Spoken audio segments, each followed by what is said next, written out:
વડોદરા શહેરના અલકાપુરી વિસ્તારમાં આવેલ સરદાર પાર્ક સ્વિમિંગ પુલ છેલ્લા કેટલાય સમયથી બંધ હાલતમાં છે। ત્યારબાદ શરૂ થયેલા સ્વિમિંગ પુલમાં ફરીથી મેન્ટેનન્સને લઈને બંધ હાલતમાં રહેતા નાગરિકોને હાલાકીનો સામનો કરવો પડી રહ્યો છે અને તે જ દરમિયાન સ્વિમિંગ પુલના સભ્યો દ્વારા સ્વિમિંગ પુલ જલ્દીથી શરૂ કરવામાં આવે તેવી પાલિકામાં મેયરને રજૂઆત કરાઈ।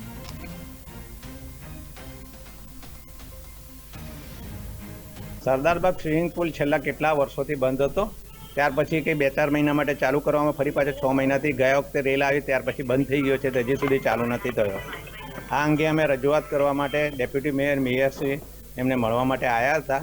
એમની રજૂઆત કરી છે। એમણે એવું કીધું છે કે ભાઈ 1 મહિનો કે 1.5 મહિનાની અંદર અમે ફરી પાછો સ્વિમિંગ પુલ ટેમ્પરરી માટે ચાલુ કરી દઈશું।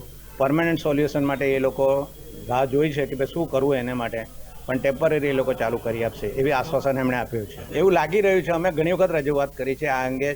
એના પહેલાં 5 વર્ષ માટે બંધ રહ્યો હતો।